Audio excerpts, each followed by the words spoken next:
Hello, this is David Schellenberg and Rachel Oigster, co-hosts of Democrats Abroad's Blue Vote Cafe podcast.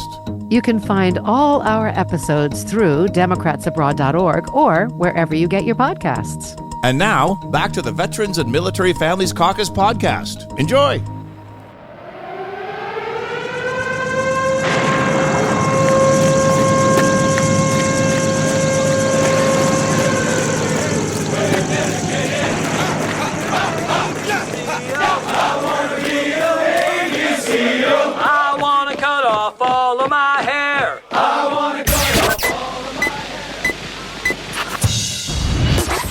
Hello. You're listening to the podcast of Democrats Abroad's Global Veterans and Military Families Caucus.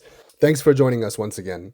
And if this is the first time you're hearing our podcast, we often use the acronym VMF, which stands for Veterans and Military Families. So that's what we use when we're talking about our caucus, VMF. So on this week's episode, we talk with a gentleman based in the Chicago area. His name is Dana Briggs, and he's been in the news lately as someone who's not afraid to stand up to ICE, meaning the U.S. Immigration and Customs Enforcement, and this administration's snatch, grab, and quickly deport policies. So a little bit about Dana. Dana's a graduate of the U.S. Air Force Academy, class of 78, and he's an Air Force veteran after spending several years in active duty in the reserves. He's a longtime activist on civil rights and environmental concerns. He's a member of the ACLU, Third Act, Common Defense, the Climate Reality Project, the Sierra Club, and so on. He currently lives in northern Illinois. So we're thankful that Dana took a bit of time out of his day to talk to us in a friendly conversation. So Dana spoke directly with myself. My name is Michael Ramos, and I am the VMF Caucus Chair, and Key Evans, the VMF Vice Chair. She's in Guatemala, and I am in Australia. So we recorded this podcast on October 7th at 7 p.m. U.S. Eastern Time. So for those listening to this, thank you for spending a little time with us, VMF. Our caucus has over 1,400 members worldwide, and we always encourage our members and all U.S. citizens living abroad, whether or not they're veterans or military family members, to make sure to register to vote, that you've requested a ballot, and that you've sent your ballot back before your state's deadline. We need to make sure that it was received, it was counted, verified, and so forth. So make sure you have a voting plan every single election. Alrighty then. So, and with that, let's go ahead and get to it. So we hope you enjoy this week's VMF podcast episode with Dana Briggs. Alrighty, so we're here with Dana Briggs, who's in Illinois, United States Air Force veteran, and somebody who has been politically active for quite a long time. And so we're going to pick Dana's brain here for a minute with some incidents happening in the state of Illinois. We have some ICE immigrations and customs enforcement doing some nasty things, in my opinion, in Chicago. But anyway, let me throw it over to Dana. Tell us a little bit about who you are. What are you all about, and what's been happening in Illinois lately? So I'm Dana Briggs, and I've been politically active, especially when it comes to ICE and basically abuses of civil rights of especially undocumented people in this country for probably more than a decade now. I previously lived in the Pacific Northwest, specifically in the state of Washington, and was protesting ICE clear back as early as 2015, 2016, when it came to what they were doing to migrant farm workers. And then after I moved to Illinois 3 years ago, I thought, honestly, things had settled down quite a bit. And even though the immigration system in this country is still broken, regardless of the administration that's in power, things seem to have settled down somewhat. And then since the election of the regime in January of this year, things have gone from bad to atrocious. So that's pretty much where we're at with why I got involved with this. And there had been, so if we get specific about what's going on in Chicago, ICE and Customs and Border Protection have been roaming around there probably for at least 2.5 to 3 months now. And one of the facilities that they use is in called the Village of Broadview, which is just to the southwest of downtown Chicago by about a 20-minute drive. And there's supposedly a processing facility there. It's not even officially a detention facility. And yet they've been holding people there for days, if not weeks, on top of doing processing. Some people get moved out immediately to other parts of the country. And of course, we don't know where they're going. And then some people are held there for quite a while, and including United States citizens and people that are naturalized or also have resident alien cards that get swept up anywhere from hours to a couple of days because CBP and ICE have basically indiscriminately decided to just pull anybody off the streets because of their skin color. I was just getting ready to ask you that because you had said they're snatching up United States citizens and naturalized citizens, right? So like, how is this Right. possible? You know what I mean? What gives them are they doing this illegally or like how is immigration picking up United States? Because I read an article somewhere that said something like, oh, well, even though they're a citizen, they had something on their record from 10 years ago and that makes them deportable. That's not right, is it? Let me get your thoughts on Okay. it. Well, it depends on your status. So legally, CBP and ICE are only supposed to be able to pick up somebody if they have a judicially signed warrant for that particular individual. Right. There are also what are called ICE warrants, which can be signed by an ICE agent or a CBP agent, but technically those are illegal to be used to be picking up people off the streets or whatever the case would be. So we need to start with that. The second part of it is that if you are a birthright citizen, they suppose they can't ask you for your papers and all that other stuff, but they're doing it anyway. Like, prove to me that you actually were born in the US, and a lot of times they don't even take their word for that. If you are a naturalized citizen, there are certain provisions under law, to my understanding, that if you commit certain kinds of crimes, like as an example, treason against the United States, that you could potentially have your naturalization revoked, but that's extraordinarily rare. Okay. Then, for people that are here on resident alien cards, commonly known as green cards, if you violate the law in any way, shape, or form, technically, according to the law, that is grounds for potential deportation. But usually it's only used if somebody commits a violent crime. I mean, if they get a speeding ticket or whatever, generally, it just gets blown off and people continue on. And I mean, there's people that had like a speeding ticket 20 years ago that are getting rounded up now. So they're using any excuse that they can for any kind of criminal or civil offense to pick people up off the streets. But the other side of it is that they're not presenting warrants in any way, shape, or form in the vast majority of cases to justify the actions. And in fact, sometimes they're actually picking people up, and when they are pretty sure that they're undocumented, then they're filling out, they're taking blank warrants with them and filling them out on the spot. Okay. So it's like an after the fact kind of thing. That's already been Yeah, talked about in the news media here. I was gonna say, I'm no lawyer, but I certainly know the Constitution, and it sounds like ICE is doing what or CPB or CBP or ICE are trying to skirt the system. It's kind of like what you were saying, take shortcuts and do after the fact documentation and stuff like that.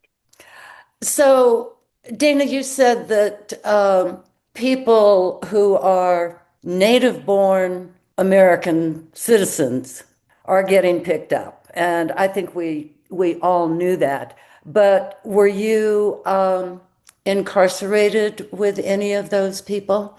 And if you were, how were they taking it? And I ask because my relatives in New Mexico, many of them fit the profile just because of the way they look. And they happen to be able to speak Spanish along with English and whatever else languages they speak. But they don't walk around with their passport in their pocket. What do people do if they're stopped and they're asked to prove their citizenship. A driver's license won't do it. People, like I said, people don't walk around with their passport, and they sure don't walk around with their birth certificate. Would you have any advice for those people? So actually, there's kind of three questions there. So the first is the native born. Yes, there is the danger that just because of skin color that they're going to be picked up and they're going to be asked to prove on the spot that they are a U.S. citizen, and if they have the slightest hint of an accent, even if they were born in the United States, then that's even more reason, or yeah, more reason for CBP and ICE in their minds to haul somebody in until they can actually prove that they are U.S. citizens. The second question was about whether I had been incarcerated with anybody like that. The answer is no. Although there are a number of individuals that I met that were native born, but I think that they were in the federal prison with me for other reasons, not having to do with potential deportation. I would suspect that the vast majority of them were like that. An interesting thing about this is that there are many individuals in the United States, and I'll answer the third question in a minute about what people can do. There are many individuals in the United States that are of Latin or Hispanic descent that do not have brown skin. Yeah. And the group that comes to mind as an example are a lot of people that whose families come from Cuba. Okay, many of them pass as European Americans, unless they specifically tell somebody that their family heritage is from Cuba. And my roommate during most of my time at the Air Force Academy back in the mid 70s was actually one of those whose family left Cuba in 1958, just prior to Castro taking over. And if I look at Chuck today, both of us are 70 years old. And unless Chuck was speaking Spanish or anything else, you would never know that he was of Cuban descent. Okay. So there are some Latinos and Hispanics in this country that are getting a free pass, so to speak. Now, for the native borns, what can they do? And even the naturalized citizens, what can they do? Unless you want to walk around with a copy of your birth certificate or your naturalization paperwork or a passport, the only way you're going to be able to do things is if you get picked up. My recommendation is do not, under any circumstances, try to stop CBP or ICE arresting you, because if you do, then and you physically encounter them in any way, shape, or form, more than likely, not all the time, but more than likely, they're going to claim felony assault. Wow. Simply because you're resisting being taken. Okay. So the best thing is to do is go ahead and get arrested, stay silent, request an attorney, and tell them immediately that you're invoking your Fourth, Fifth, and Sixth Amendment rights, and keep your mouth shut. Don't talk to them under any circumstances about anything. And then when you get your attorney phone call, hopefully you will have memorized it, because most people don't walk around with a permanent marker of a telephone number on their arm, like is recommended when you go to a protest. But then that way, at least somebody can bring the documentation that shows that, you're legally in the country, but you need to be prepared that you might be held for hours, if not a few days. There have been instances that I have read of native-born veterans who have been picked up and held for days. Some of them were combat veterans, by the way, that were picked up in California, and it was days before they were released.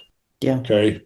So now there's lawsuits against the United States government for illegal, I don't know, either abduction or kidnapping or illegal incarceration, or however the lawyers are going after that. So it's a tricky situation, but the big thing is don't physically resist and keep your mouth shut. Yeah. Okay. Thank you for that information. I needed to hear that. So Dana, regarding veterans, right, who are like protesting and they're down there with you, whether it's Illinois Veterans for Change or Common Defense or just regular veterans who are coming down and to show support for the dissent and the displeasure for what's been happening and so forth. Based on what you're seeing on the ground, how are veterans being treated? Like, are they treated with respect, or are they also being treated like a third class citizen, or just the military connected people that are there, military spouses, veterans, like you said, combat veterans, people who went through military academies and so forth. Like, yeah, what's your thoughts on that? Are they being treated okay? Actually, no, they're being treated exactly like any other protester that's out there. If CBP and ICE encounter you, regardless of what your past background is, they're treating everybody exactly the same, which is, indiscriminate use of chemical weapons like tear gas and pepper balls.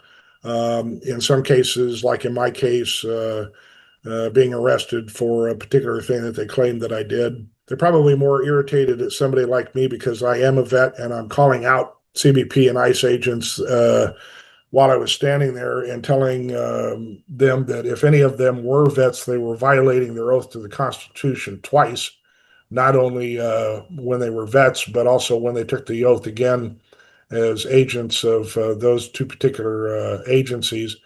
And that probably got under their skin a bit, but I'm not going to be nice about this. What they are doing is inexcusable and it's reprehensible.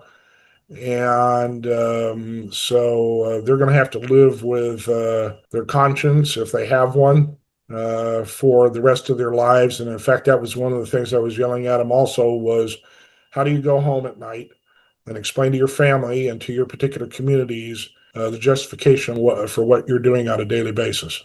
Yeah, man. Yeah, thanks for that. And you know what? I ponder that too, These people who are in federal roles, at the end of the day, are they being role models to kids and their communities, or like, because clearly you and I are seeing something different than what the administration is seeing. And so this is not making America great again. Okay, let me ask you a two-part question here. Okay.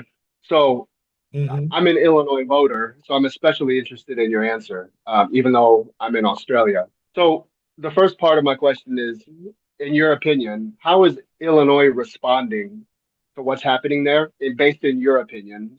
And then secondly, I guess it's obvious to me, but maybe not to all of our listeners.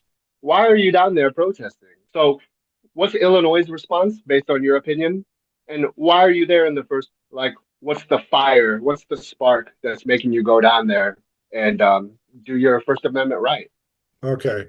I think that the state of Illinois, especially Governor Pritzker and Mayor Johnson, who's the mayor of Chicago, are trying to tread a fine line, but they're doing a hell of a lot more than what Governor Newsom did in California, to be honest. Pritzker has basically thrown down the gauntlet and essentially told Trump, go ahead and come after me and the people of Illinois. And if you do that, then all hell's going to break loose. This is all about states' rights, among other things. But as an example, in the last few days, as of when we're talking right now, the mayor of Chicago has put out an executive order that prohibits ICE from using any city facilities in any way, shape, or form for deployments throughout the city. So if they do, then that would be illegal, and it would be interesting to see whether the Chicago Police Department would arrest the ICE or CBP agents if they actually did that or not. The governor obviously has been very vocal on national television and regional television, and they, as of Monday, October the 6th, Illinois and the city have both filed lawsuits against the federal government for the deployment of National Guard. There was news today that there was about 200 National Guard from Texas that actually showed up about 80 miles south of Chicago. Supposedly, Trump is going to attempt to federalize 300 to 400 of the Illinois National Guard. myself, working through my state legislator and through some other things, are trying to convince the governor that he needs to mobilize the entire Illinois National Guard for whatever reason it is that he wants to do. And then if Trump tries to federalize any part of that, take him to court and have the judicial fight over who has precedence here. Is it the governor of the state because he's decided that he needs the Guard to do whatever he wants them to do? Or is it the president of the United States, especially when there is no declared emergency? There has been no official declared emergency. All there's been is Trump spouting off that there is an emergency, but to the best of my knowledge, none of his executive orders has specifically specified an emergency as relates to calling out the Guard to do whatever. The last time something like that actually happened was, if people remember the history, was, I believe, in 1996 during the Rodney King riots, and Clinton actually declared an emergency to be able to justify federalizing the National Guard to quell the riots in Los Angeles and a few other places. What drives me to get out there? It's because I recognize that as somebody who grew up in a military household, the military was the family business. My father, my mother, my brother, and I all served on active duty at one point or another, and my sister was married to somebody on active duty. And we fully understand an oath to the Constitution as opposed to an oath to the flag or an oath to a particular individual that's in the White House. And even as flawed as the Constitution is, and it does need work, you don't break the China just because you think that you can get away with doing it, so to speak. So when I took that oath to the Constitution, I think, like most vets, including you, Michael, we realized that even though we took off the uniform, that there was something rather profound about what we had done, and that oath never goes away, ever. And so that's the reason I'm down there, because I am sick and tired of seeing people in the U.S., regardless of their legal status here, being abused and misused, period. Hey folks, VMF will be right back in just a few moments. Please have a listen to this important message from the VA. Hi, I'm Gary Sinise. Our veterans put everything on the line to protect our freedom. We may never be able to repay them for their sacrifice, but we can show them just how much we appreciate all they've done. You can help by simply sharing your time, lending a warm smile, a supportive hand, or a sympathetic ear to someone who needs it. Everyone can do something to make veterans know just how much we appreciate their service. Please visit www.volunteer.va.gov. What will you do? Thanks for sticking around. The VMF podcast continues right now. Great. Thank you, Dana. You said a couple of minutes ago that Governor Pritzker had said, all hell will break loose. And frankly, that is my greatest fear, that somebody will get trigger happy, whether it's the Guard or the police or ICE or a protester or someone sent into the crowd to start something to get a lot of people killed. And yeah, I remember the last time the Guard was sent in, and I remember Rodney King, and I remember Vietnam and all of those protests. And I don't want to see anybody killed. But I know people in the crowd are getting hit with rubber bullets, pepper balls, tear gas for no reason. And you being on the ground there in Illinois, what is your feeling about something like that just spontaneously happening? Well, the unfortunate thing is that I think at some point it may spontaneously happen, although we have not reached that threshold yet. So I'm going to relate a couple of stories that I did not see personally, but that I'm well aware of.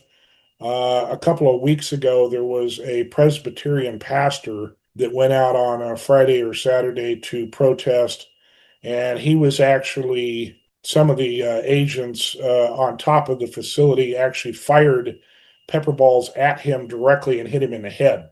Fortunately, it didn't do any permanent or even temporary damage as far as I could determine.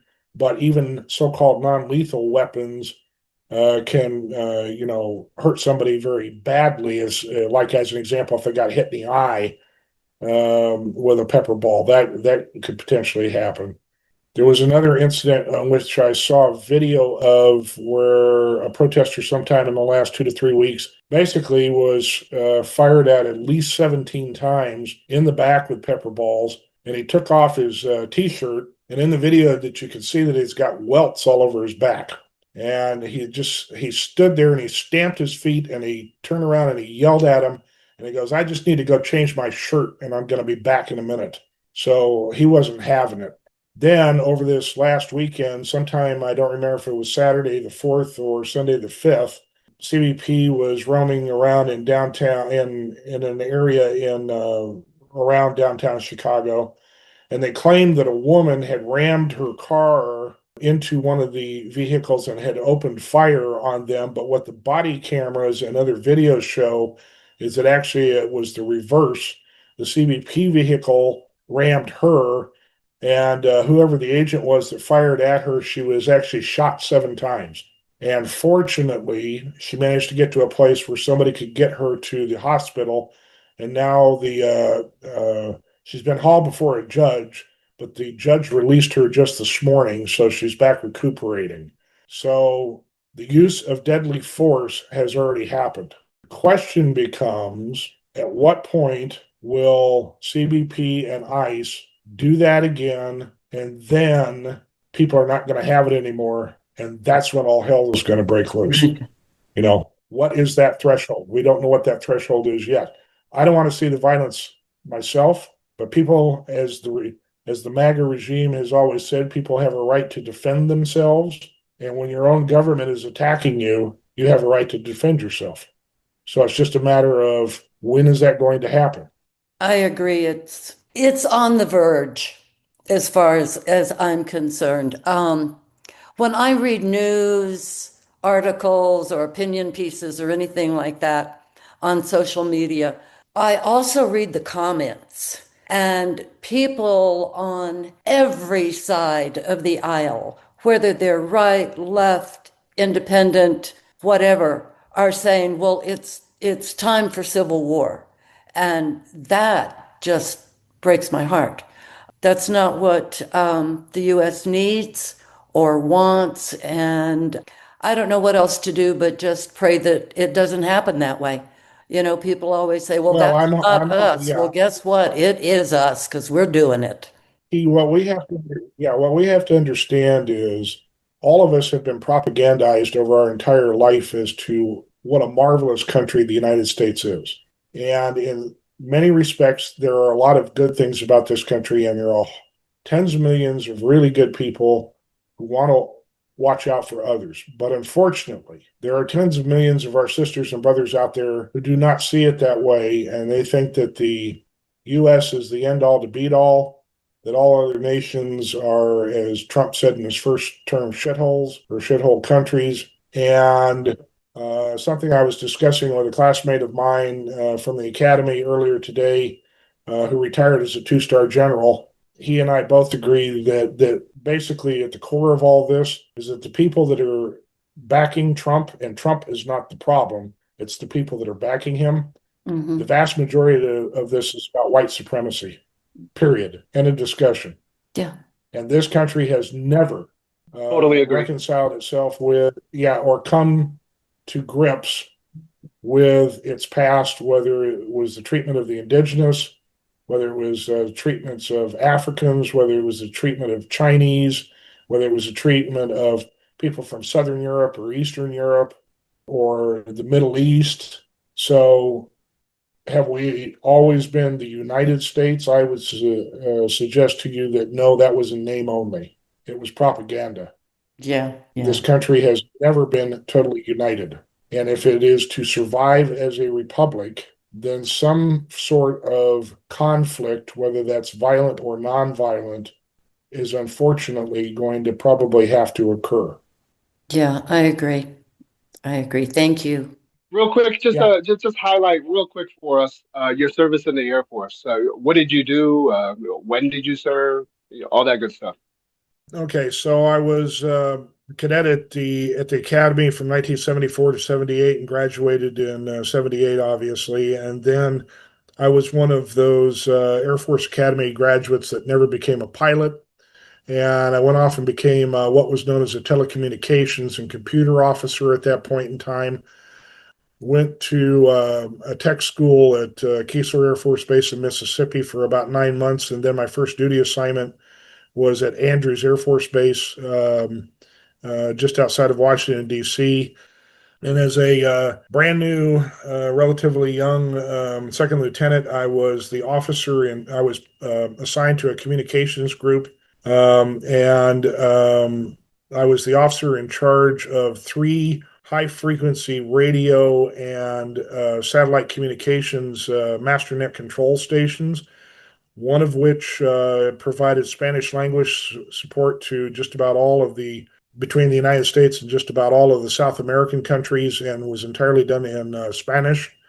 The other one was what was called the Mars Network, which was basically volunteers across the United States that in case of a natural disaster would get up on high frequency radios, and then that would help the government keep in contact with people and let them know, moving supplies around or sending information off to fix things or, logistics issues or whatever the case would be.